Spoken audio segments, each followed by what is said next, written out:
Hey everybody, this is Cobra DVS for episode 4 of RattleCast, and once again with me, Neoflynn. um, sticking true to our roots. All right. Well, I guess we can go ahead and read the comments from the last video.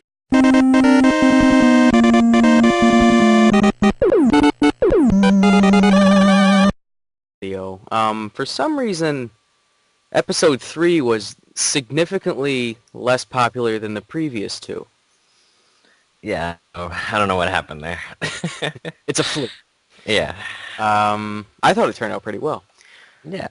But just a couple of comments on this one. Ball and Nick 1982 says, another great episode. Here's a question. Are there any consoles you would like to collect for, but just find it too expensive to collect for? Yeah. That's a good question. Yes is the answer. I don't have a Saturn because collecting for the Saturn is ridiculously expensive. I know a lot of the games are really pricey. Do you have a Saturn? I do actually, and I have a somewhat extensive library because I had it when it first came out, and it was it was fairly cheap to get into. So Yeah. I have a pretty sizable collection of Saturn, but nothing ultra rare. I do have actually my rarest game is on Saturn, and it's Winning Post, which is some Japanese horse racing simulator, which I had no idea was like ultra rare, but it is. So like worth $100 complete in box. So. Oh, nice.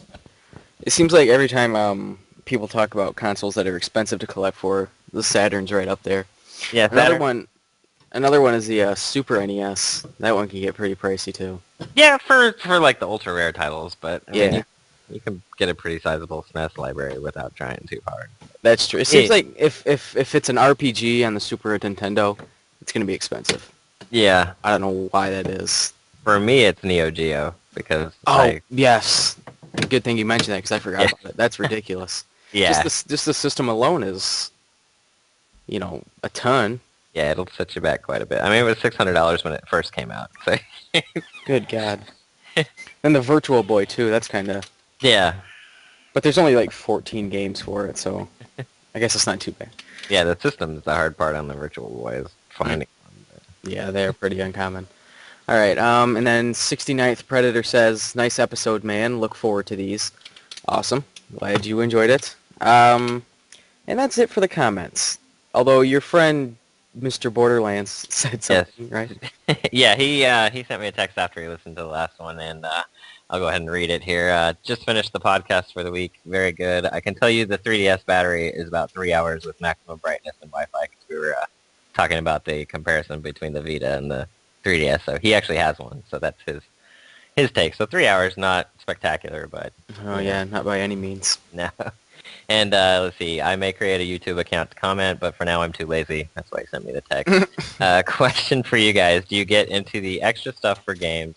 I've read tons of Halo books / comics, the Mass Effect books, etc. Does the collector in you push you to getting all that extra crap too?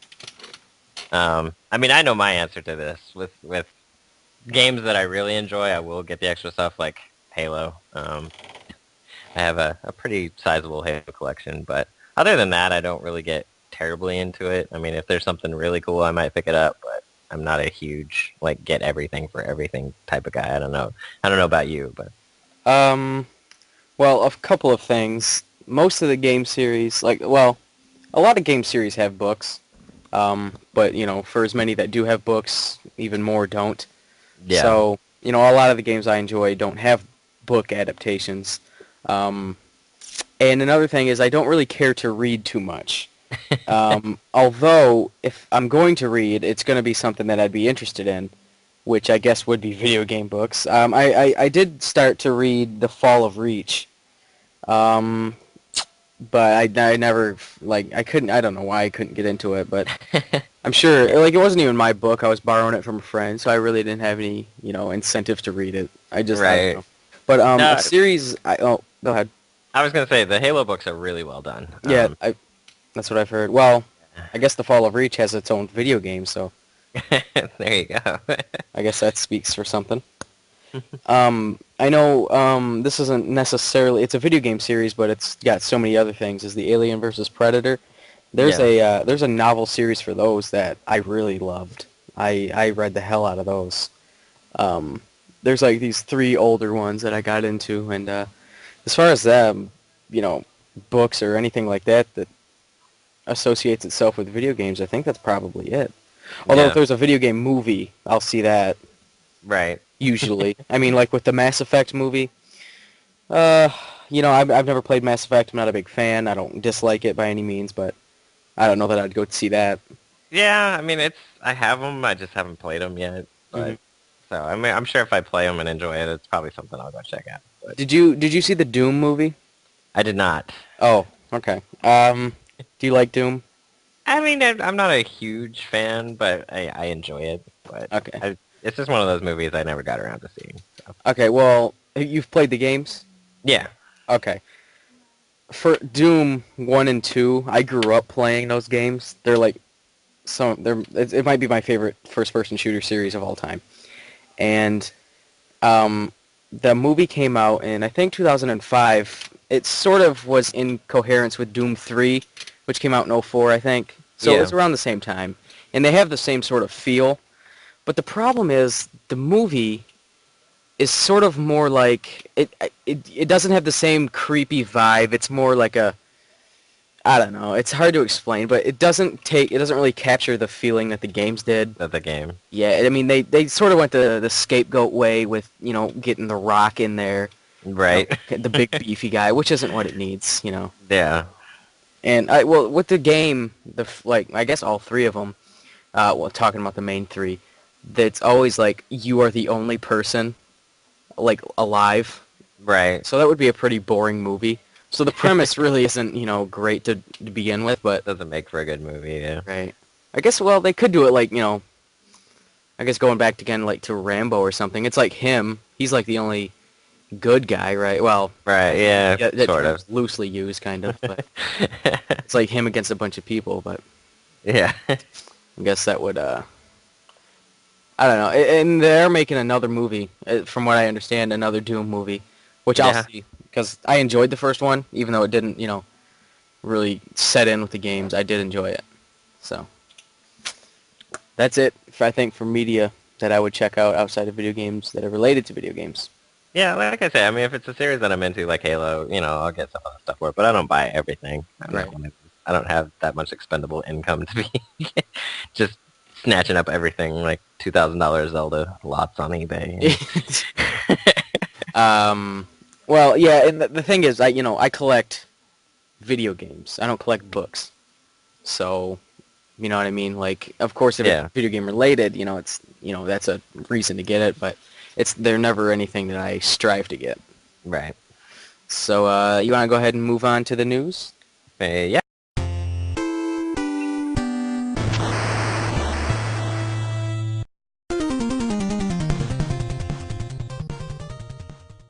You can go ahead and start if you like.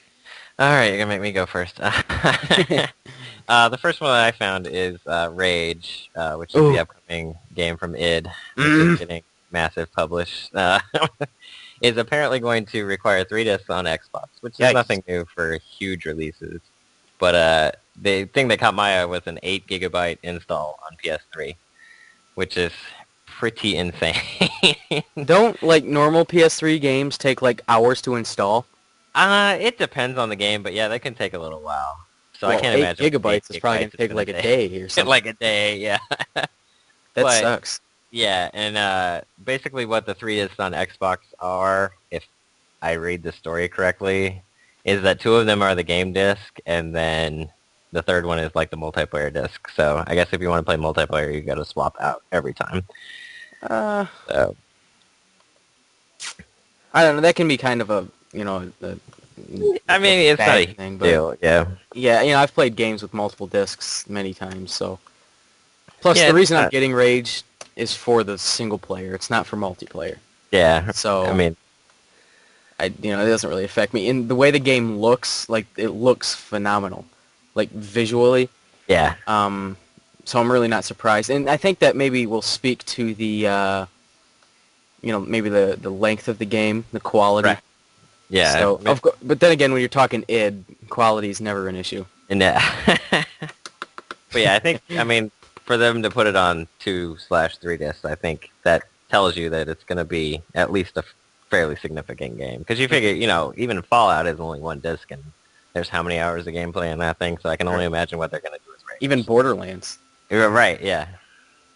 That's awesome. I'm really excited for that game, which comes out October 6th, I do believe, I believe so, yeah. Something like which is about a week from tomorrow. Yeah, a week from tomorrow, that. or a week from this Tuesday, which I guess is when this episode will come out. All right, what's the first one I've got? Is the EA lawsuit? The new EA user agreements where you Username, cannot yeah. sue them. Yeah, Sony actually started this trend You know with what? their Yeah, system update. I saw what's his name? I don't know his YouTube name, but it's the Legacy Gamer. He does that Game Wrong thing. He Yeah. posts in Rob's group, and I catch those. And he did a little half episode on the whole Sony thing. And Yeah, basically Sony started it, and what it is there's a little clause in the user agreement which you have to basically agree to go online or do anything like that, that says you can't be part of a class action lawsuit against them. That's basically what it is. So if something like the giant script that they just had with with everyone's private information getting stolen, basically if something like that happens again, they're protected against you going into a class action lawsuit against them. But you can opt out of it if you write them a letter and send it to them, but you only have 30 days once you've agreed to it to do that. So most people are screwed because the EA's when they instituted it was the 25th of August. So basically, if you haven't done it by now, you're pretty much toast. So I think it's funny that the news story that I found didn't come out till September 23rd, a right. month after it happened. And but there's some people that seem to think that if something did happen and a bunch of people went after it, that sort of thing wouldn't hold up in a court. Like, Yeah, isn't it illegal? Like, it's one of those gray areas that nobody really knows, but I think if enough people went after it, they could probably get it overturned. yeah, it So seems kind of shady, the whole thing. yeah, it's one of those things they sneak in there. Like if you ever saw the South Park episode that made fun of the whole user agreement thing. Where, Oh, the iTunes? yeah. That's one of my favorite episodes. Yeah, it's one of those things that they just kind of sneak in there to just, I think, to see if people are paying attention, which most people don't, Right. And I readily admit I'm one of those people. I don't usually read. Oh, yeah, I'm not going to sit there and read. Let me play the damn game, Yeah, yeah. So you want to go ahead? Yeah, there was kind of a pause there. Yeah. The next one is Bethesda, which we all know and love. Actually, I Or don't don't. know that they... Well, I've heard of them, but what are Fallout. they famous for? Oh, okay. Yeah. They're basically in this legal battle with Masthead, who is developing the MMO that's based on Fallout, which some people have heard of, a lot of people haven't. I would But fall into the latter category. yeah, basically they contracted these guys to make a Fallout MMO, and then that was when Interplay owned the Fallout name, and now that Bethesda owns it, they're trying to say, well, they can't do that. It's our property now. But basically, the U.S. Supreme Court smacked them down and said, nope. Basically, I'll actually read the verdict here verbatim because it's pretty funny. Plaintiff plaintiff would be Bethesda, has not demonstrated that it will be irreparably prejudiced if the requested ex parte relief is not granted, or that it is without fault in creating the crisis that requires ex parte relief. Indeed, plaintiff was aware as early as February of 2011 that Masthead was potentially infringing its copyright, yet plaintiff waited 7 months to apply for ex parte relief. The court finds that plaintiff unreasonably delayed in seeking relief and that the emergency that allegedly justifies the TRO is self-created. So basically the court is saying Bethesda sat around on their butts and didn't do anything about it, so, they're screwed, basically. So basically what it means is that things look good for Fallout Online to actually happen. So That's cool. there's actually a funny thing that they put at the end of the article that it's like, is anyone else weirded out by the United States government actively defending a series based on its complete and total destruction? Which is pretty funny. Yeah, that's kind of funny. So, the irony. Yeah, exactly. So if you're a Fallout fan, things for Fallout Online look good, is basically what that's coming down to. So I have actually I don't know how blasphemous this is, but I've never played a Fallout game. It's pretty blasphemous, actually. I'm a huge Fallout fan. In fact, I jumped back into New Vegas this week. So Okay, now I heard that they're good. they're Um, fantastic. Yeah. but I heard that they're very, or at least with the New Vegas one, that it's extremely buggy, unless they Um, fixed it. they patched it a couple of times, and I've never ran into anything game breaking. I've heard reports of people that have like there's to get to the strip in Vegas, you have to have like a pass, and some people say that they got the pass and then it somehow disappeared and they couldn't get back in. But I mean, if you do what you're supposed to do when you play an RPG, which is save very often and a lot, and not just have one save that you keep saving over, you have to have multiple saves. It's not a huge deal because you can always go back. Oh, So okay. I've never ran into anything game breaking, but Hmm. but yeah, the series is spectacular, and it's one of those that you can sit in there and play for 100 hours and not do everything. So it's well worth its money because you get so much out of it. But in fact, I still haven't done everything in Fallout 3, and I don't know how many poured into that game. So, but it's a single player experience. So if you're not down for that, then you might get bored pretty quick. All right. Well, the next story I have is a poll that says nearly 1/3 of gamers think that 3D makes the gameplay worse. Yeah, this was actually pretty interesting. I saw this as well, but you beat me to it. So. Ah, score one for me. Um, I've only played the 3DS for maybe a minute, and it wasn't even a game. It was more like a tech demo with those cards that you get with it. Mm-hmm. And to me, it seems like a perfect idea.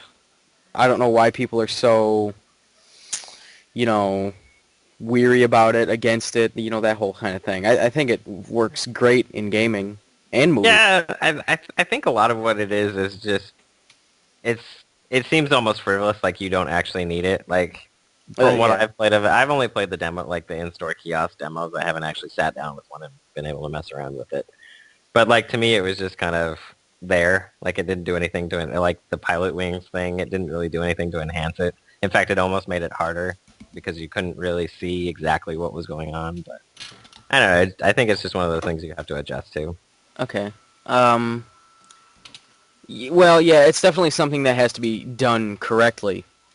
And I don't know. I know the 3DS isn't selling well, but then once they did the price drop, it started selling well again. Is that right? I believe so. Yeah. Okay, so I want it to do well because it's a good idea, and Nintendo is kind of like the lead, the main guys to make something that seems like a gimmick into a great asset to like the Wii, like the Yeah. motion. That seemed like a gimmick at first, I'm sure, to people, but look at it now. It's Right. it's awesome. Well, some games are awesome. And if you read further in that story, if 56% of them felt that the ideal 3D experience was with a console and a 3D television, which makes a little more sense. Like Yeah, having a handheld 3D is, I don't know. I don't see the.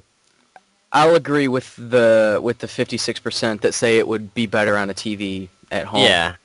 I've played Call of Duty Black Ops in 3D. It's pretty cool, but it's not mastered yet to the point where I would say it's a must-have or it's anything that Right. people should or need to get. It's definitely not as good as it is at the movie theater. Yeah. So, And I'm not a huge 3D fan in general anyway. Like, I don't go see movies in 3D and all that stuff. I'm just not a big into 3D guy, but right. some people really like it. I don't think it adds that much to it. Well, it's sort of like the kind of thing where it's like certain movies seeing in 3D would like be awesome, like Tron Legacy Yeah. and Transformers, those kind of movies. But I don't need to see, the Shawshank Redemption in 3D. In So 3D. yeah. So And it just seems to be everywhere right now. Like, I think we're oversaturated with 3D because it just seems to be everywhere and they're doing it to everything. So I think it's a little bit overkill. And maybe that's why people are kind of down on it. But now, did you see in the movies what they did with The Lion King? They re-released The Lion King in 3D. in 3D, yeah, I didn't And get a chance to see and it. it made $22 million.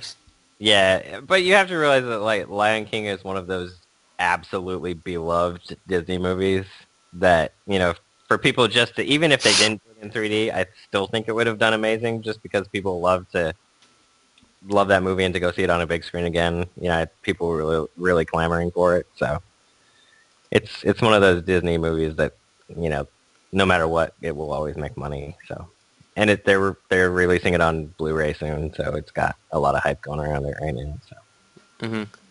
I don't know. I don't know. It'd probably be fun to see, just to kind of for the nostalgic reasons. But it's not something I'd, you know. Yeah, I'm a pretty big Lion King fan, but in fact, It is a pretty damn good, we're actually cartoon. doing the nursery for my soon-to-be-born son in Lion King. So, Oh, well. so there you go. Yeah. All right. That was my story, right? Yes. What do I Alright. have next? Ooh, Lost some my list. nerddom.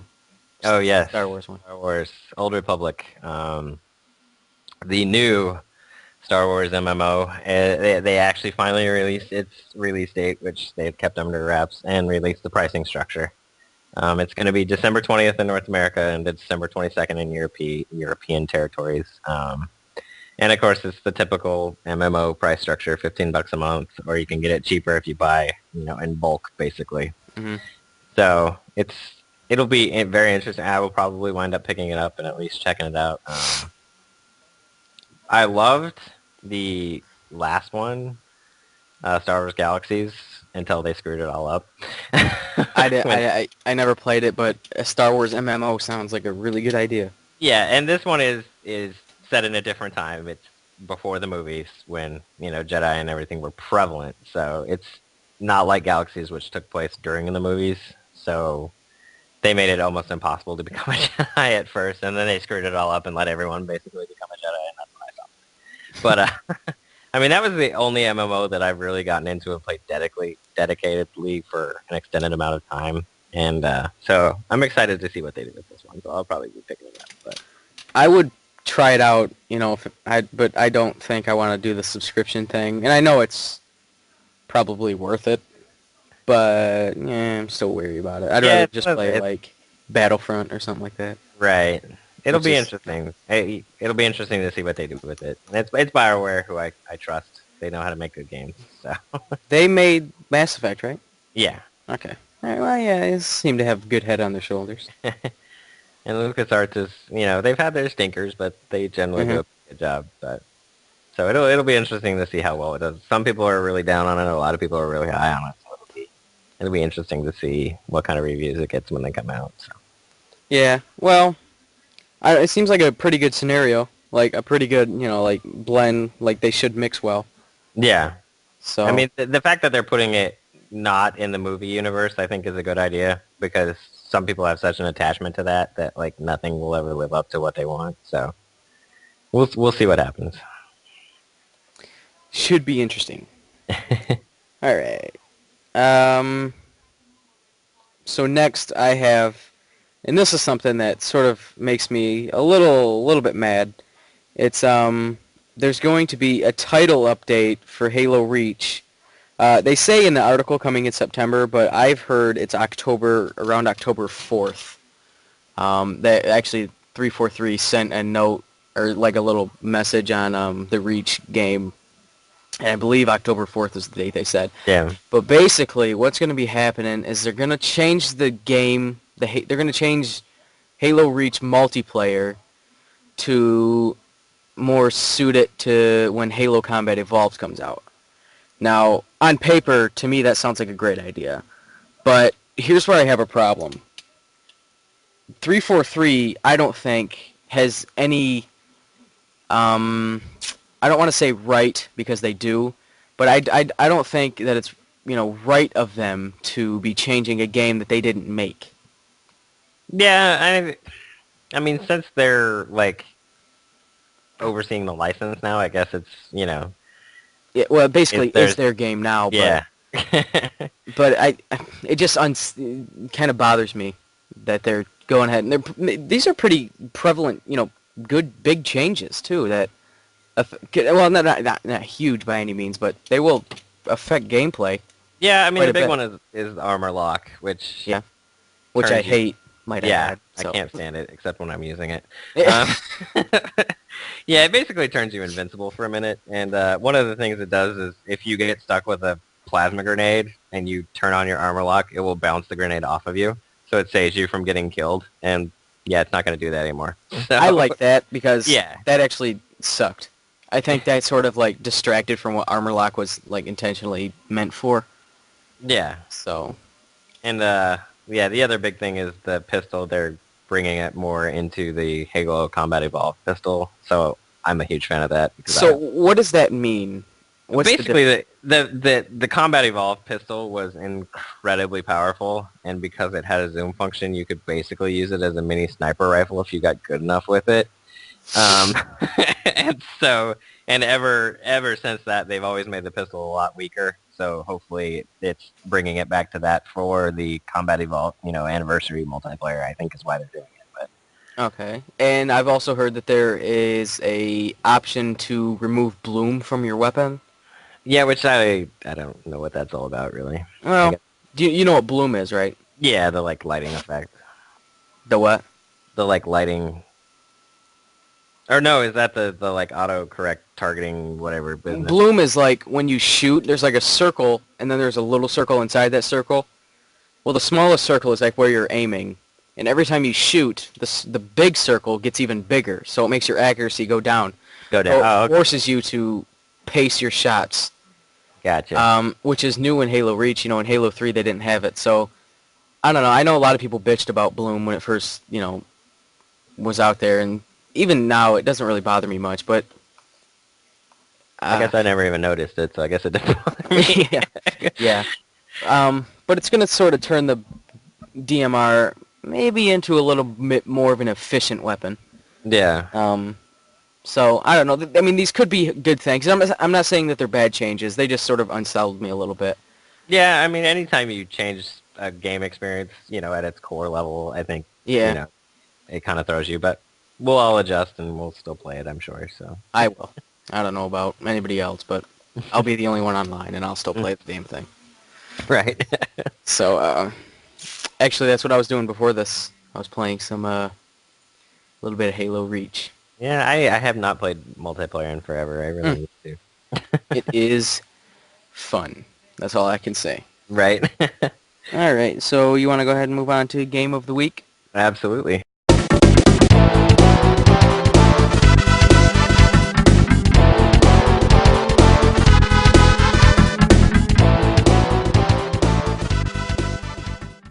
All right, go ahead. And I guess I'll start since it was me who picked this week, and which is it's a little bit of a diamond in the rough. I think a lot of people know about it, but it's River City Ransom on the NES. Classic. I guess you would call it a side scroller beat 'em up with Hmm. RPG elements to it. I mean, I don't know how familiar you are with it. Well, I've never played the game, but I did look up some gameplay online, like review kind of stuff, and it looks like it reminds me of Double Dragon a little bit, Yeah, I as far mean, as like the side-scrolling beat 'em yeah, up it's side action goes. scrolling and it's really meant to be played with two people.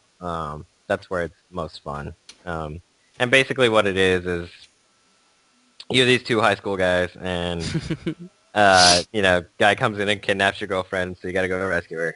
Oh no. And typical setup for a game. But what really makes it fun is it's just endless kicking the crap out of guys, basically. Like every time you go to a new screen, you'll get a whole new wave of enemies. You have to kill all of them. Well, you don't have to. Like you could just run through the screen and continue on, but you want to kill them all. And every time you kill somebody, they drop money. Um, and then you get to certain spots where you can go and buy stuff. Like you have to buy food to recover your health. You can buy, in the bookstore, you buy books to give you new abilities. So there's kind of and some of the food you buy will give you little buffs to different stats. So there's an RPG element that made it really kind of fun. And it's the first time I can ever remember that there's nudity in an NES game. So What? yeah, if there's a certain spot in the game where there's a sauna or like a spa, and if you go in Okay. there, you can go in the sauna, and it basically shows a back view of your character, and they're like taking the towel and rubbing their back, and you see their back. Oh, okay. It's male Yeah, nudity. yeah, male reverse nudity, Okay. I guess. All right. I got a little less excited, but Yeah, oh, it was funny at the time though, 1988. But well, there's that Well, never mind. We'll talk about River City Ransom. I'll mention this later. The bubble bath babes. Yeah, yeah, and then there's the other one. What's it called? Boo poker. What is it? Peekaboo poker. No, well, if that's has I've, dude, I've, I've never heard of it, but there was another one. It's called it's a wisdom tree game, and it's the one where you're the skateboarding kid. They remade it into a Christian game, and it's called Sunday Fun Day. And before it was a Christian game though, it was a game, and you're the skateboarder kid, and as you progress through the level, it shows your girlfriend being tied up, and Yeah. after the end of each level, it shows her clothes deteriorating.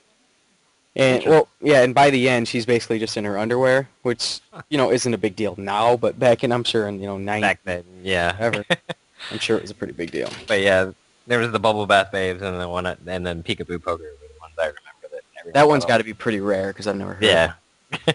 That's okay. And even I'm looking at River City Ransom. It is not a cheap game.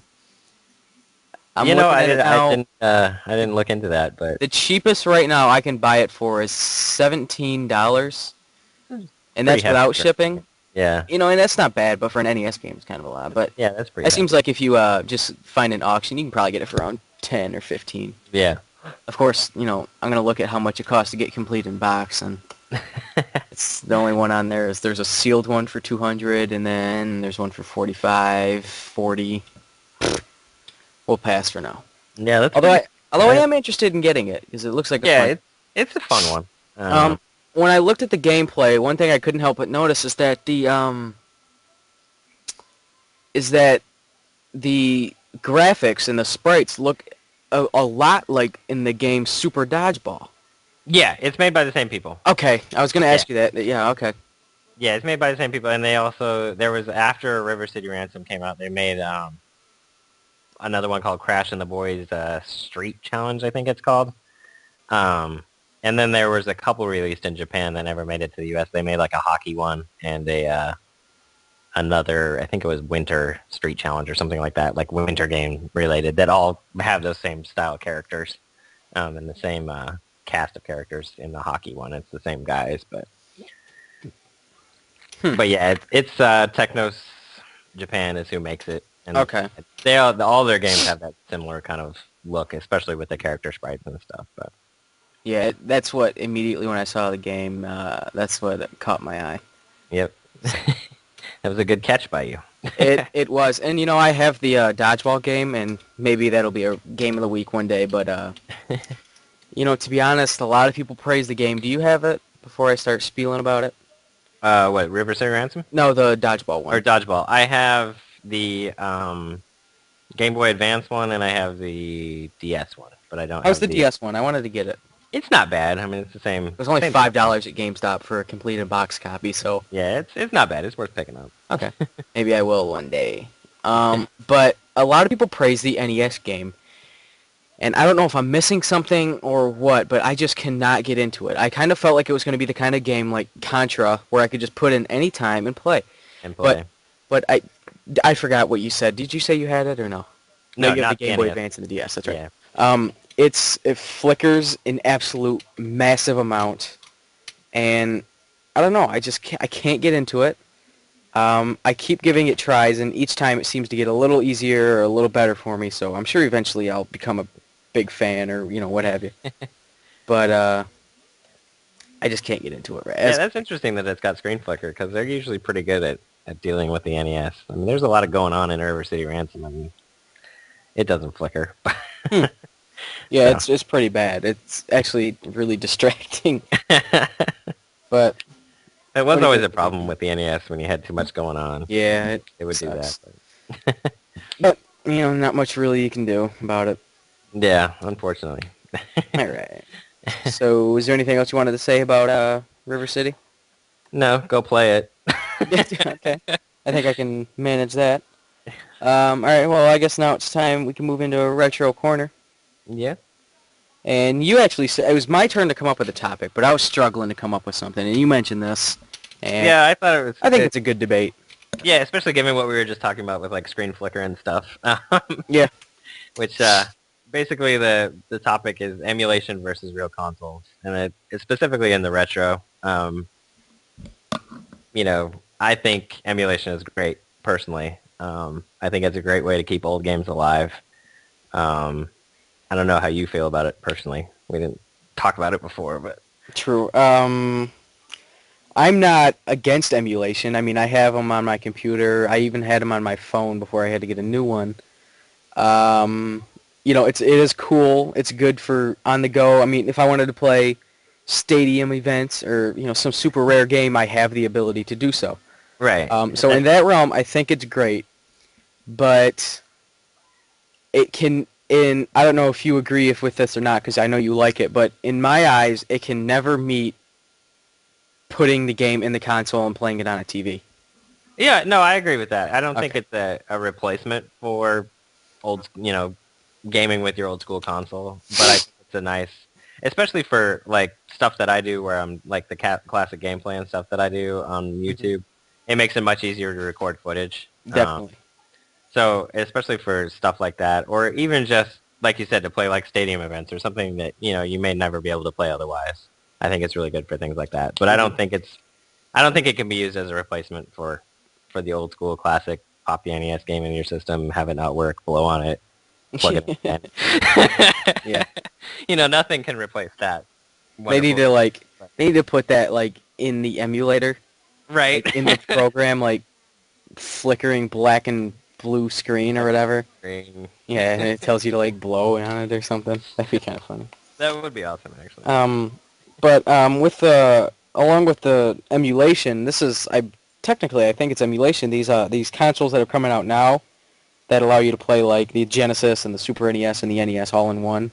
Yeah, I guess they're a form of emulation. They're referred to as clone consoles. Clone, that's the word I was But looking for. yeah, but it's a form of emulation because basically they're using different hardware to play, Hmm. you know, the other games. So yeah, I would consider that a form. It's not straight up emulation, but it is a form of it. So, and I'm still undecided how I feel about those. I don't own one. I've thought about getting one just because Well, I hear, especially for like the NES games, I hear there's less problems with actually getting the games to work, uh which we've all experienced with our old NES. oh, definitely. Unless you buy that one from eBay that is guaranteed to work, Yeah, that's that we talked about last oh, week. $4,500. Well, yeah. Yeah.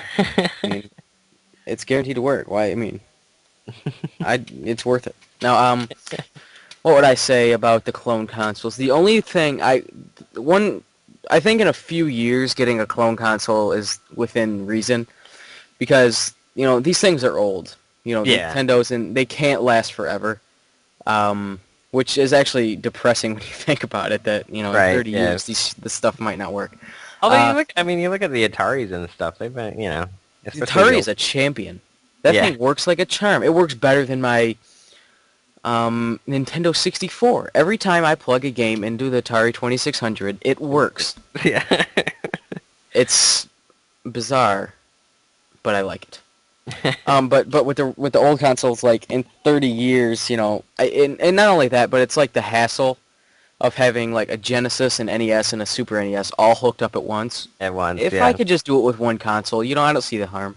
And they do allow you to plug in, the console's original controllers. Yeah. The regular So game. it's not, It's just a change in hardware, basically. You're not. yeah.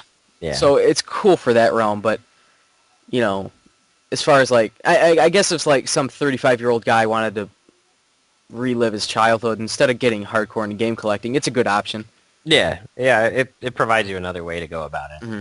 And there's ones out there that are like portable, portable handhelds that'll play NES cards and stuff, which is an interesting idea. But I who's gonna have kick the us out?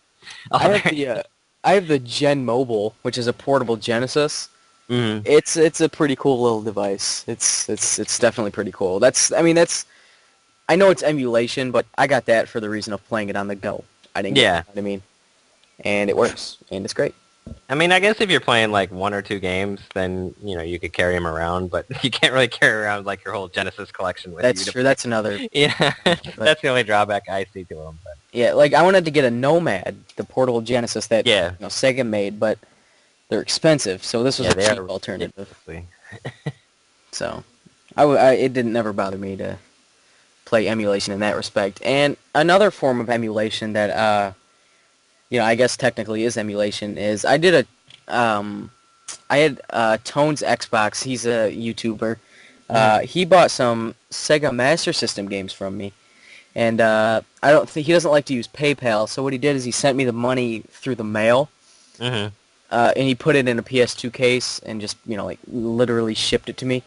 But he put this disc in there. It's called Nestor. It's an NES like library that allows you to play basically about 90% of the NES games made on your Dreamcast. Hmm. It's called the Nestor DC. Yeah, I And mean, Nestor is one of the emulators, so okay, it's probably just a version for the Dreamcast. all right, that sounds awesome. Well, it's this disc and it has like almost any NES game you can think of, which I played like Bubble Bobble Part 2, some of the rare ones that Yeah. it would be almost out of reach, and it's very cool. That I'm a fan of. You know what I mean? Yeah. Well, it's like I said, to lead off the conversation, basically it allows us to keep old games alive, and especially with, as we get older and we start having kids and stuff, that the actual hardware may not be around, but we can still share, this is what I used to have to play, Mhm. and share that experience, even if the hardware is not necessarily still. So. Right. And anybody who wants to get one of these, I wouldn't say don't get one. I'd say it's Yeah. all in all, I'd say get a clone console or even an emulator on your computer. It's a fair option. And Do you have a controller that plugs into your computer? yeah, I have, it's a Logitech controller. It basically looks like a PS2 controller. Okay. Because I cannot play a game worth diddly beans with a keyboard. With a keyboard. Yeah, I could never do that. It So. sucks. But I picked this one up like, I don't know, it was probably 5 or 6 years ago. And I mean, it works like a charm. And it's got the dual analog stick, so I can do N64 and stuff like that, and arcade games, and I can use analog. So, I mean, that's a lot of the emulation that I do is the MAME, which is arcade. Mhm. And that, especially to me, I couldn't survive without that because you can't go to an arcade really anymore and play. Yeah. I mean, there's a few like Dave and Buster's and stuff, but they don't have all the old school stuff. Yeah, it's not the same. So, to me, like, I can't live without my MAME. I think it's cool that people make MAME arcade cabinets. Yeah, I actually have. A while back, I picked up a Golden Tee home unit that was a miniature, not a miniature, but a stripped down arcade cabinet, and I disassembled the thing, and I want to build a MAME arcade cabinet, but I just haven't had the time to actually do it. So That'd be awesome. someday, that's my dream. I will have it. But I tried to get MAME working once, and I never could do it, but it basically allows you to play like all the arcade games that were made, basically. pretty much. I mean, there's a few that won't run properly on it, but especially old school stuff, you can play just about anything. Yeah, it's awesome. Yeah, pretty much anything old school you can play, and stuff you've never heard of, you can fire it up and find out what it's like. It's pretty cool. I'd be interested to play Battletoads, the arcade game. I don't think I've ever fired up the arcade version. I'll have to do it. I actually, correct me if I'm wrong, I believe it was actually made by Electronic Arts. I could probably find out real quick. Oh, all right, let's test it. How I guess, yeah, let me fire up MAME and just find out. All right, sounds like a plan. Bear with us as we have dead silence. Maybe I'll put in some background music. I was playing Cabal last, actually. Nice. Good for you. Good for you. Let me see. Battletoads. Might take a minute to find it. Yeah, you could have just gone to Wikipedia, probably. Yeah, it probably would have been faster to do that, but where's the fun in that? That's true. Let's see. Battle Cry. I don't see Battletoads. Oh, there's Battletoads.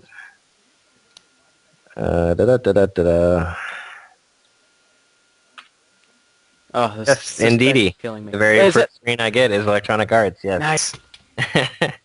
Rare and Electronic Arts combined. That's got to be golden. Actually, I could be wrong again, but I believe it's a lot more graphic than the yeah, it console actually versions. pretty amazing. Damn it! I have to get MAME. Yeah.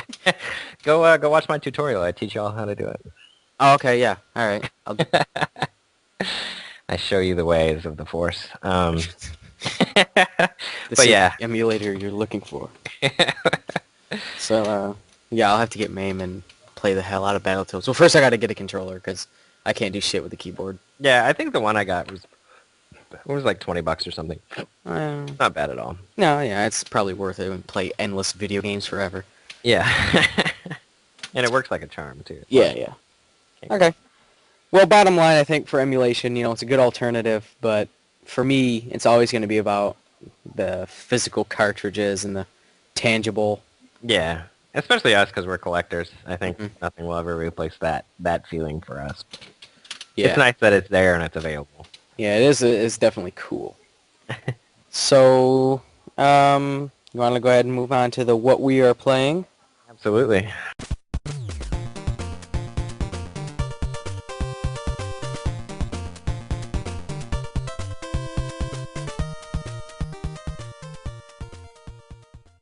I guess I'll start this one. There you go. Um, on the modern side, if you guys saw in my last pickups video, I sort of raved this game, and you were a little hesitant on liking it. I guess I don't know. I'll find that out in a minute. But Yeah, I'll let you go ahead. it's a Mortal Kombat versus DC Universe on the 360. Now, here's what I'm getting out of this: the fact I can do Sub-Zero versus the Joker perks my ears up like no other. And on top of it, it's a fun-ass game, and I'm playing it on easy because I'm absolutely terrible at fighting games, and I'm doing pretty good. I'm just learning my combos and my special move. Um, but this is going to be a game, I can tell you right now, Mortal Kombat versus DC Universe is going to be the kind of game that in 10 years, it's going to be my Contra. It's going to be the kind of game that I can put in any time and enjoy the hell out of. So, Nick, I ask you this. What is your beef with it?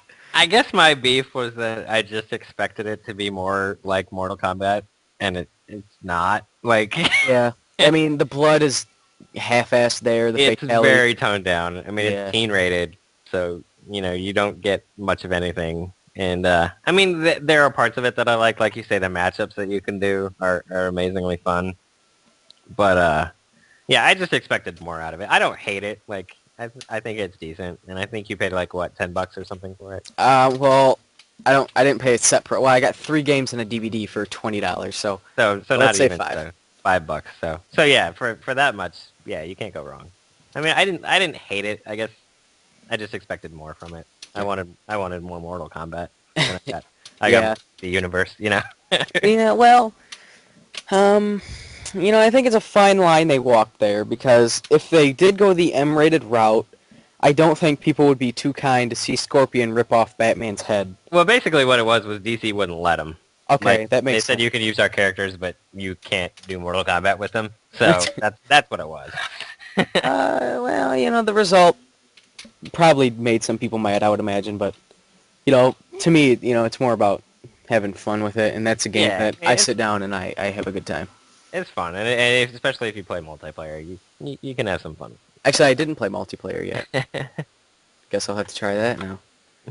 I mean, fighting games are made to be played, 2 guys on the couch want to beat the crap out of each other because Yeah. same guy keeps doing the same move over and over, Yep. That's the thrill of fighting games for me. But Another thing I like about it is the story, like how I know it's kind of like, it feels almost like they sort of went the easy way with it, sort of like, I don't know, it's hard to explain unless you've played it. It seems like things just match up too well. A little too good, yeah. Yeah, like the Joker just happens to walk up right behind Scorpion when he's in Gotham City. Right. Why the hell did that happen? There's no rhyme or reason. And then, the Joker, starts getting pissy, and Scorpion says, okay, well, I'm going to kick your ass. Right, So yeah. that's how it happens. And I mean, they did a good job with the story mode, and, they kind of took that into Mortal Kombat 9, and, they made the story mode kind of similar in Mortal Kombat 9. So. Cool. Now, I just finished, I think 2 days ago or yesterday, I finished the Mortal Kombat side of the single player, and today I finished the DC.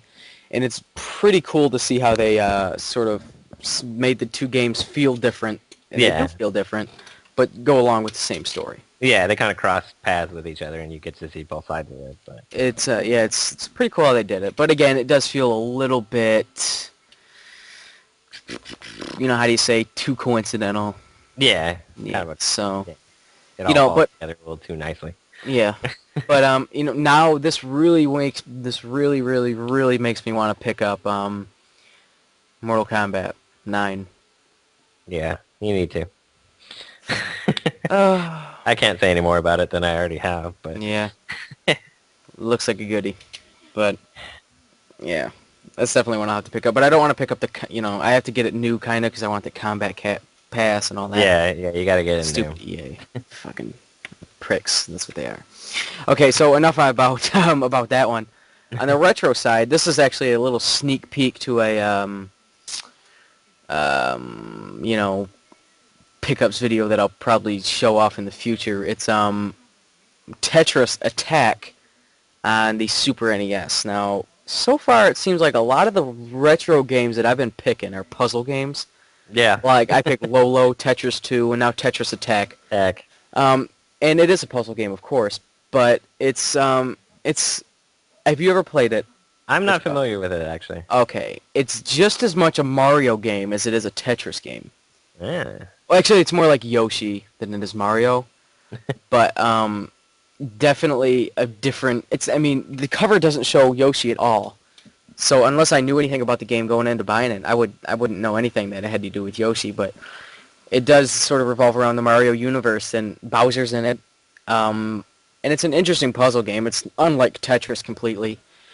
It kind of reminds me a little bit of Bejeweled to a slight degree because you swap two tiles with each other and try to line up 3 or more in a row, but you can only swap them side to side. You can't do it up and down. Or you can move your swapper up and down, but you can't swap blocks that are on top of each other. Right. You have to do only ones that are touching from sides. And it's pretty damn fun. I got caught up in playing it for about an hour today. So it's definitely one worth checking out. So is there like a platforming to get to the puzzle part, or is it just puzzle stages? It's there's no platforming. No. Okay, it's just Yoshi's in it. Gotcha. Right. It's kind of like Yoshi and Yoshi's Cookie for the NES and Super NES. It's kind of like that. Like it's Yoshi's universe, but it's all puzzle. Oh, okay. So it's fairly cheap. So I say check it out. It makes me wonder why they put the Tetris name on it. It's I not at all think Tetris. it might have to do with the fact that I don't know how well received Yoshi and Yoshi's Cookie were. Don't quote me, but I don't think people absolutely adored those games. I really don't. So maybe I don't think... this was plus Tetris is synonymous with puzzle games, so I think it's just it's kind of interesting that they put Tetris on there. Definitely, yeah. Because I'm actually looking at gameplay now, and it looks nothing like a Tetris game. No.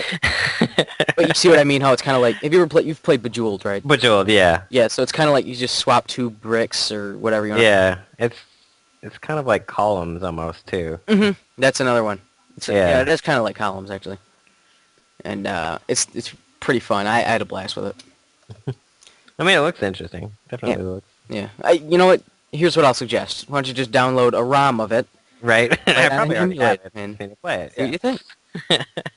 So that's basically all I've been playing. Mortal Kombat. Obviously the Halo, the standard fare, but Yeah. that's new. That's what I've been doing. How about yourself? For me, not a whole lot this week, just because of lack of time. But I did fire up Mega Man 10 on the old Xbox Live Arcade. I tried to play 9 first, and it just pissed me off to no end. I couldn't get past the first stage. I don't know why. I've always been terrible at Mega Man. Oh, I'm god awful. And so I switched over to 10 and actually had a much easier time because I played on easy. But I tried to play on normal and I just kept dying, so I switched it to easy just to get through the game. And so I've beaten all of the Robot Masters, and now I'm on Wily's castle stages. It's classic, man. It's always fun. That's what I was going to say, is that one thing I like about 9 and 10 is how they went back and sort of gave it fan service by making the 8-bit. Yeah, it feels like an 8-bit game. You're just playing it on your Xbox. So That would be pretty cool. Yeah, and then still playing MLB The Show, although it's starting to piss me off. Because I'm in my second season. I'm still in AAA. I'm the absolute best player in the league, and they won't promote me. So I'm getting really mad. Bastards. But I'm going to keep playing it. Well. And unfortunately, on the retro side, I really haven't played anything this week. So I know, blasphemy. I need to fire up River City Ransom, actually. But Yes, you do. talking about it. But yeah, sadly, nothing new on the retro side for me. Well, it's for me. It's kind of, unless you have a steady like inflow of retro games, it's kind of hard to play new. Like Tetris Attack is new for me. Right. So that's kind of why I think most of the games, aside from Lolo and Battletoads Double Dragon that I've mentioned, have been new to me. Yeah. So I mean, I meant to actually play River City Ransom in anticipation of the show. I just didn't have time this weekend, so right. I was doing a whole lot of other stuff. But yeah, well, you got a baby on the way, isn't it? Yeah. And well, plus you were jumping out of airplanes. Which I was jumping out of airplanes. Yes, we didn't mention that at the top of the show. Yeah, I actually mentioned that in a YouTube video like forever ago when I first got. My wife actually bought it for me for my birthday, but I finally got to do it. Yeah. If you ever get the chance, you have to do it. That's all I can say. I gotta say, I'll do a lot of things. I don't think I'd jump out of an airplane. Jumping out of an airplane is not one of them. Yeah, I'd go parasailing behind a boat or something. I just can't jump out of an airplane, I don't think. Just the thought of it, jumping out of an airplane. Yeah, I mean, it's one of those things that, like, I always wanted to do it, and so when she got that for me, like, I was super stoked, and it actually took me 3 tries before I actually got to do it. What was the problem? Weather. Like, the first time, literally, I'm there, I'm waiting in line, you gotta wait till your turn, and a big, huge storm shows up, and it starts raining cats and dogs, and so I waited around for, 3 hours that day, and didn't get to do it, so we finally gave up and left. So then we go back again, and, again, clouds show up, I don't get to jump. But this time, yeah, everything went well, and it was amazing. Like, the feeling, it's really hard to describe. It doesn't feel like you're falling, like when you're in free fall. It's almost more like floating, because there's nothing around you to give you, like, what's the word I'm looking for? Like a point of reference, because it's just sky. So you can't see how fast you're going, because there's nothing else around you. So, like, you feel the wind in your face, but it feels like you're floating. It doesn't feel like you're falling. And then, once you open the chute, you can sit back and relax and just enjoy the view from 12,000 feet. It's pretty awesome. Now, here's the thing with the jumping out of an airplane. I'd do it if I knew that parachute was going to open up 100% of the time and there was no risk in it. Right, which unfortunately there is risk. Yes. Before you get to do it, they make you watch this awesome video that's from 1980, and the guys look like he's from ZZ Top. It's really awesome. Because it's the same system that you use, even though the system's improved. Like, it's the same, so they just use the same video. And it's basically telling you, like, there's no such thing as a perfect airplane or a perfect parachute, and things can go wrong. How many parachutes do you have, like 2 or 3? You've got your regular chute, and then I think there's one reserve chute, which the system that they use at the place that I went is basically automatic. Like, if you're still going at a certain rate of speed at a certain height, like, it automatically opens. Okay. So it's almost foolproof. I mean, there's still that, chance that something will go wrong. But, I mean, ours was picture perfect. Like, nothing went wrong. So that's awesome. I'll have the video on YouTube as soon as I get it. Oh, sweet. They have to send it to me. I should actually get it tomorrow. So I'll post awesome. it so people can I'll watch that. So it's like you, like on a helmet camera or something? Or? It's actually somebody else that jumped with us. And they, they actually did little interviews on the way up in the plane, like, talking to me. And then, they climbed out on the plane first, and then we jumped out, and then they're, like, below me as I'm falling. And then they opened the chute, so, they filmed their view of opening the chute, and then they land ahead of you so they can film you landing. So it's pretty awesome. That is pretty cool. So now that we went off on that tangent. Yeah, so we went from, Tetris to jumping out of airplanes. Jumping out of airplanes. Yeah. That's what you get. That's what you pay for, folks. Right there. So no retro stuff, huh? No, unfortunately not. Well. Say that, actually. Yeah, well, you know what time it is then? eBay time. It's the favorite part of the thing. It's eBay auctions. All right, well, I think this formula we've been using where I do one, you do one, has been fitting, working pretty well. Now, I have a couple here that I picked not because they are ridiculously expensive. But because In fact, it's quite the opposite. in fact, it took me. I clicked over to these and I'm like, why the heck did he pick these? And then I realized what was going on. Uh-oh. Except for maybe the first one. That one's not so shocking. But Wait a minute. For some reason, I can't look at it. It won't. Oh, I'm sorry. I know why. just have to scroll down. I Yeah. know. Well, I have a link. Like I turned our email into a Word document because it's easier for me to scroll down through. And the first half of the link is on one page, and the second half's on the other. And I forgot to copy and paste the second half, so I Yeah. just pasted the first half. So let's go. Okay, here it is. All right, yeah. So the first one is Pokemon Stadium, kind of, for the Nintendo 64. And Pokemon Stadium 1 it's not entirely common. It's pretty common, but not ultra common. And it still fetches a decent amount because it is Pokemon. But the sequel is more sought after, and it's about a $20 game, I'd say. Somewhere around there. I think if you go to a resale shop, it'll probably be around 20, 25. This one is listed as Pokemon Stadium, but it's actually Pokemon Stadium 2 in the picture. And it had a buy it now of $2.49. Interesting. That is bizarre. So I wonder which one it actually was. That's Um, if it's the picture, then that's pretty good.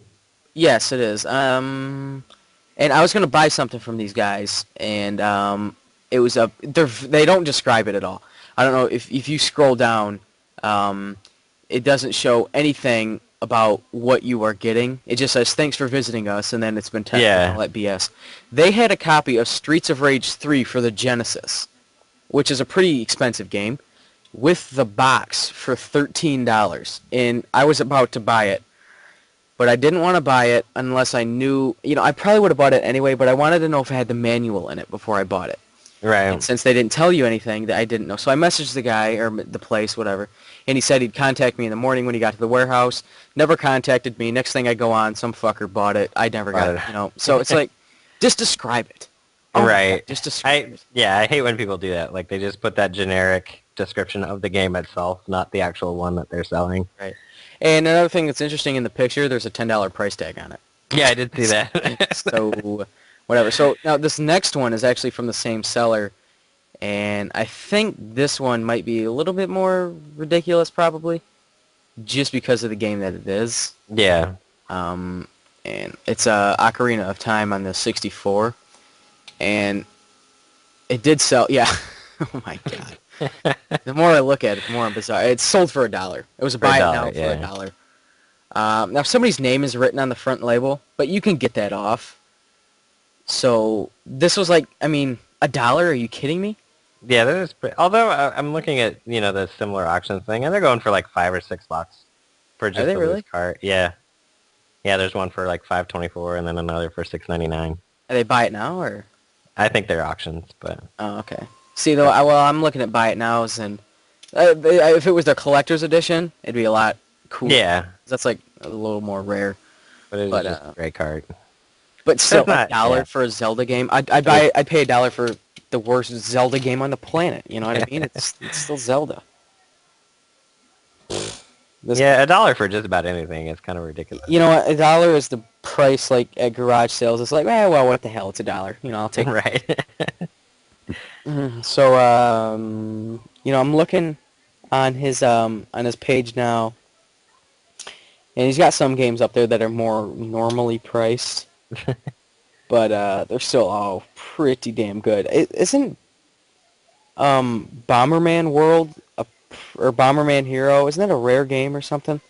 I'm not sure. There's a Bomberman game for the 64 that's like pretty rare and expensive. I don't know if it's that one though. All right, well, we'll go on to your first eBay auction. All right, my first one, and this just caught my eye because I've never even seen it before, and then the price is pretty darn amazing. It is the Sega Mega Drive version of Tetris, and it is actually signed by Alexei Patzinoff, the creator of Tetris. And Holy apparently, shit! right? I'm sorry, I just opened the link. That was my reaction when I saw it too. Uh, Yeah, wow. a cool $1 million for this bad boy. Um, the Uh, case is actually not in all that great of shape, but anyway, if what this guy says is to be believed, there's only 3 of these in the world. I don't know if he means the game itself or a signed version. I'm guessing the signed version. um, I'll be honest. I never knew that there was this. I never knew this game existed. So there you go. There may only be 3. Yeah, it might be. I can't see a Tetris game being that rare though, so I'd probably side with you on the signed copy. Yeah, I'm guessing, but Um, wow. A I don't know if it's million. $1 million worth, but I'm gonna do a little searching on eBay real quick and see if there's another. Sega. Yeah, see if there's another Sega Tetris game on here. Yada yada yada. Okay. Oh, there's a million. Okay. It's pretty darn cool. It is. Yeah. This is the Japanese Mega Drive version, so it's all in Japanese. And he has a picture of Alexei signing it, so or shaking hands with the guy, which makes me wonder why he's selling it. But Oh, here's another one for the United Kingdom. It's $108, and it's got 0 bids. Surprise! Surprise! surprise, yeah. Yeah. Oddly enough, to buy it now has not been bought for $1 million. I mean, wow, Nick. This is. How do you find this stuff? Oddly I mean- enough, I clicked on the thing and went to most expensive and found it. Damn. $1 million. Christ. Yeah, I'm trying to No, see. Tetris is a good game, but I'd rather but- just emulate this one. Yeah. Jesus. Okay. And he apparently bought it 4 years ago for 11. I can't tell if that's 11,000 euros, I guess. But now somehow it's worth $1 million. So That's weird. Yeah, he put 11.000. yeah, But even 11,000 euros, I don't think is very many dollars. no, I don't know what the current exchange rate is, but Well, whatever. I don't like this auction. I don't like it. Well, I mean, I like it for the bizarre eBay auction, but the guy, like the way he made it, he makes it sound like it's it's worth king way shit. Yeah, Yeah. and he links to all these like news. Yeah, that's what I'm looking at now. Like Rolling Stone magazine. He's serious. apparently Wow. This guy's something. for the bargain price of $1 million. 100 bones. 100. Okay, well here you go. In the Rolling Stone, it says a like new copy of the Japanese Mega Drive version. Only a handful of the rare cartridges reportedly exist. Oh, okay. So I guess it is the cartridge itself. But So maybe it is worth $1 million. I don't know. I find it hard can't see it being worth more than a sealed copy of Stadium to, Events. like stadium events. Yeah. And that sold for, was it 22 grand? And now that guy that bought it has it on eBay. He got it like VGA graded, and he's trying to get like 40 grand or something out of it. Yeah, I did see that actually when I was Yeah. looking at this one. Yeah, that guy, he's been jumping around prices. He's probably just toying with people. Yeah. But that's pretty bizarre. He looks like an 80s metal band guy, too. Yeah, he really does. It's like he should be in like Bon Jovi or something. Sticks or something. Sticks. Come sail away. Okay, So I think I win again. But so, yeah, go well, ahead. I have one more, which you're still going to beat. But, you know, I thought this was worth mentioning. I'm going to go ahead and copy and paste so I can view it. So I can, you know, if I just click the link in Microsoft Word, it takes me to Internet Explorer, which blows. But anyway, this next one is a very rare, supposedly, Green Lantern Xbox 360. The almighty 4 gigabyte version. Yeah, well, wow, God. You know, 4 gigabytes. I read the description. What's that? It is the Slim, so. Yeah, well, yeah, it's the new one, but apparently it's a Toys R Us like exclusive. It was, I guess, given away in a sweepstakes or something. That's what this guy claims. Yeah, And, I had never even heard of it, so. Same here. I don't know. I know there was that Nintendo 64. I think it was the gold one that was in Toys R Us exclusive.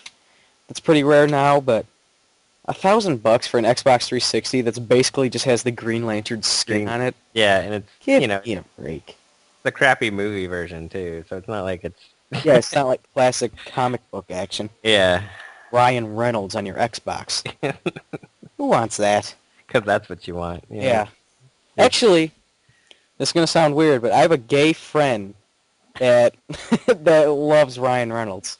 So maybe he would pay $1,000 for a Green You know Lantern. what? He might. You never know.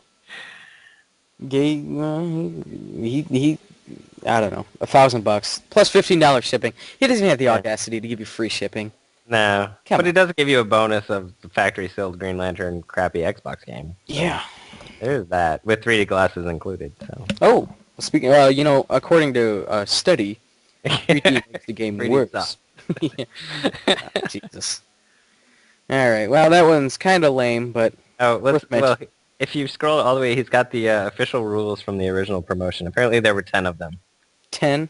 Yeah. Okay. Oh, Maybe. wait. 20. Yeah, 10 exclusive 4GB Green Lantern custom consoles. And 20 just regular 4GB Xboxes. So there were only 10 of these. And then 20 regular ones with the Green Just Lantern. 20 regular Xbox, yeah. Okay. So, I don't know. Well, maybe. You know what? Here's what I would do if I were him. I'd save this for about 10 years from now, or 30 years, 20 years, whenever this Yeah. 60 becomes a collectible. And this will be worth probably a fortune. Yeah. I mean, with only 10 of them made. I wonder if he has a box. Actually, He is that does say complete. Yeah, he says... okay, I was going to say, in the picture, if you look up in the right-hand corner, that looks like a box. Yeah. He does say So, brand new and factory sealed. He only took it out to take a picture, I think he said somewhere. okay. So. Well, this is definitely something I'd hang on to for a few years. Yeah, I wouldn't do It'll it probably right work now. quite a bit. Alright, so we can go ahead and move on to your last one. Yes, my last but not least. This one just boggles my mind. But Alright, hold on. I'm about to paste it. Hold on. Let's see how ridiculous this one is. What the fuck is this? I always manage to elicit those responses from you. It's quite amazing. What is this? It is the original PS3, the 60 gigabyte model. You know, the big old fatty one. Uh-huh. It breaks down all the time. For the mere price of $2,200, but he's got a quiz on here, and if you can pass his quiz, they'll give you 10% off. So, it would be $1,980? Yes, Or, yeah, something like that. I'm not sure if something that's like right. that. Yeah, minus $220. What's the question? If you scroll down towards the bottom of the actual auction listing, there's a picture of an advertisement of For this. It's called Lychee. It's some Japanese like sake rice wine or something. Okay. And if you can locate the bottle of this product in this picture and tell him where it is, then you get 10% off. Which I have actually located the bottle. So. Oh, okay, hold on. Well, Jesus Christ, it's right there. Yeah, It's like in the kinda hard top to miss, left-hand but- corner. Yeah. Well, it doesn't Yeah. even blend in. Well, okay, so for $1,980, I can get a Xbox or a PS3. PS3 I don't early know. model, Japan apparently. Yeah, he's from it's from Japan. So what? You know what I mean? Yeah, I I don't don't get this really stuff. know why he would think it would. I guess because maybe is it sealed? It says brand new. It doesn't say sealed. I don't know. It's not worth $2,200. That's all I'm gonna say. Okay. Do you see this guy's name? I didn't look at his name actually. Let me scroll back up here. I can't even read his name. Okay. Well, it's World Urean Urea Network. Yeah. Here's what I read when I first looked at it. Worldy Urine Teamwork. I'm not even kidding you. I saw urine and I was like, what the Out of all that, you pulled out urine. And that's not. I don't even think that's how you spell urine. No, it's not. Okay, there's no A. Leave out the A and Yeah. Okay. But that caught my eye too. I don't understand this. Does he think it's gonna no offers? No, not surprisingly. 109 views. Yeah. Whatever. I don't get it, but which is why it makes for a great bizarre eBay auction. You know what it does? It Although, does. if you look on here, there's a bunch more of these for like that same price. I don't know if it's the same guy, but same guy. He just bought all these early PS3s, hoping they're collectible by now. Right? Um, it says that the HDMI cable is not bundled. What does that mean? It doesn't come with it, or what? I guess. Yeah, The I guess. HDMI cable is not bundled, yeah. Well, Which totally defeats the dick. purpose of having a PS3. Yeah. Because if you've ever played a PS3 on AV cables, it looks like utter crap. I wouldn't know. I've only played a PS3 in the store, and Yeah, like the first time I ever hooked mine up, I hooked it up with AV cables and then was like, did I accidentally buy a PlayStation 2? yeah, it really looked awful. But I have my 360 hooked up via HDMI, and I'm pleased. yeah, or even component, would look much better. But Well, so, Nick, you've done it again. I'm gonna win. I'll get one time. one of these times. And see, I even let you like pick everything first, and then I went and found mine, and I still beat you. Yeah. Don't get used to it. No, just kidding. Shitty. Find me $1 million Mega Drive cartridge and we'll talk. Damn it! How did you find it? I really didn't even have to look that hard. That's the amazing part. I don't know what I do when I look for these things. I'm not giving you my secrets, though. Yeah, I guess not. Damn it. Just click on the category and go to most expensive. That's what I do. Well, not only did you just give me the secret, but you gave everybody that just is listening to this. But that's okay. All right. Well, we are cruising on an easy hour and 15 minutes already. Again, wow. Damn, yeah, they just keep getting longer. In fact, they have progressively gotten longer. It's because of skydiving talk. That's what. Oh, yeah. Skydiving, of course. And then little conversations like this right here. Right. Are taking up time. So that's all I've got to say, unless you have something to say. Not, just spread the word if you guys watch this. If you listen to us and like us, tell a friend. Yes. If you don't, keep it to yourself.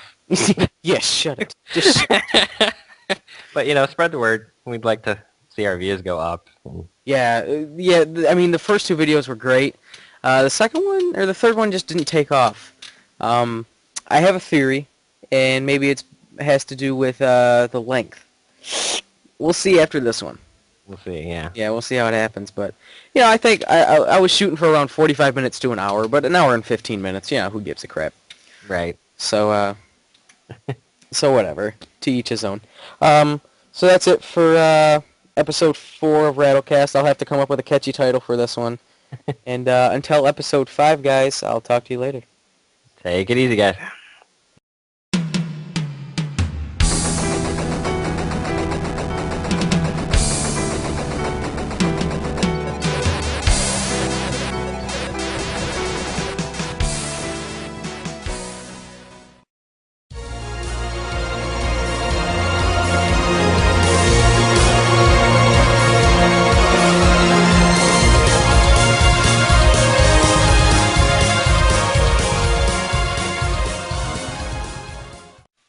Hey everybody, this is Cobra DVS for episode 4 of RattleCast, and once again with me, Neoflynn.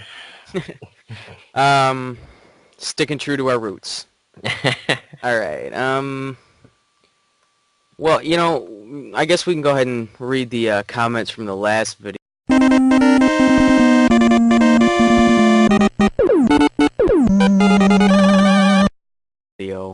For some reason, episode 3 was significantly less popular than the previous two. Yeah, I don't know what happened there. It's a fluke. Yeah. I thought it turned out pretty well. Yeah. But just a couple of comments on this one. Ball and Nick 1982 says, another great episode. Here's a question. Are there any consoles you would like to collect for, but just find it too expensive to collect for? Yeah. That's a good question. Yes is the answer. I don't have a Saturn because collecting for the Saturn is ridiculously expensive. I know a lot of the games are really pricey. Do you have a Saturn? I do, actually, and I have a somewhat extensive library because I had it when it first came out, and it was fairly cheap to get into. So Yeah. I have a pretty sizable collection of Saturn, but nothing ultra rare. I do have, actually, my rarest game is on Saturn, and it's Winning Post, which is some Japanese horse racing simulator, which I had no idea was like ultra rare, but it is. So Huh. like worth $100 complete in box. Oh, So. nice. It seems like every time people talk about consoles that are expensive to collect for, the Saturn's right up there. Yeah, Another Saturn. one, another one is the Super NES. That one can get pretty pricey too. Yeah, for like the ultra rare titles, but I mean Yeah, you can get a pretty sizable SNES library without trying too hard. that's true. It seems Yeah, like if it's an and I well with the game like I guess all three of them. Well, talking about the main three, that's always like you are the only person like alive. right. So that would be a pretty boring movie. So the premise really isn't, great to begin with, but Doesn't make for a good movie. Yeah. right. I guess well they could do it like, I guess going back again like to Rambo or something. It's like him. He's like the only good guy, right? Well, Right. Yeah. yeah, that Sort of. term's loosely used kind of, but it's like him against a bunch of people, but Yeah. I guess that would I don't know. And they're making another movie, from what I understand, another Doom movie, which I'll Yeah. see because I enjoyed the first one, even though it didn't, really set in with the games. I did enjoy it. So that's it, I think, for media that I would check out outside of video games that are related to video games. Yeah, like I say, I mean, if it's a series that I'm into, like Halo, I'll get some other stuff for it, but I don't buy everything. Right. I don't have that much expendable income to be just snatching up everything, like $2,000 Zelda lots on eBay. Well, yeah, and the thing is, I collect video games. I don't collect books. So, you know what I mean? Like, of course, if Yeah. it's video game related, that's a reason to get it, but they're never anything that I strive to get. Right. So, you want to go ahead and move on to the news? Yeah.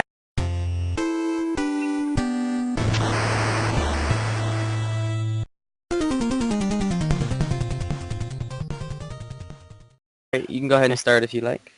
All right, you're gonna make me go first. The first one that I found is Rage, which is Ooh. the upcoming game from id, which is getting massive publish.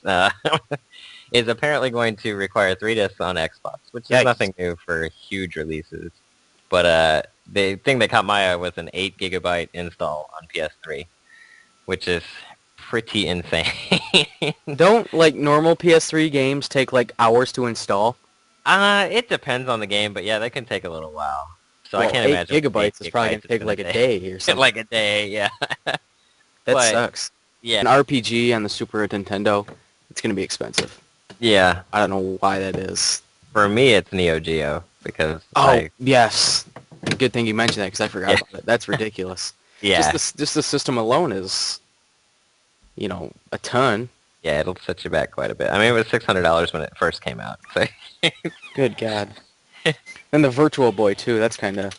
yeah, But there's only, like, 14 games for it, so I guess it's not too bad. yeah, the system's the hard part on the Virtual Boy is finding one. Yeah, they're pretty uncommon. All right, and then 69th Predator says, nice episode, man. Look forward to these. Awesome. Glad you enjoyed it. And that's it for the comments. Although your friend, Mr. Borderlands, said something, right?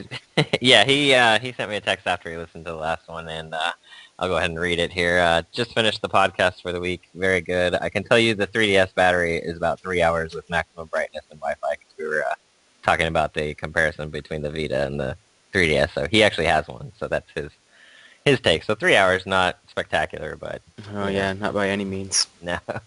And let's see, I may create a YouTube account to comment, but for now I'm too lazy. That's why he sent me the text. Question for you guys. Do you get into the extra stuff for games? I've read tons of Halo books / comics, the Mass Effect books, etc. Does the collector in you push you to getting all that extra crap too? I mean, I know my answer to this.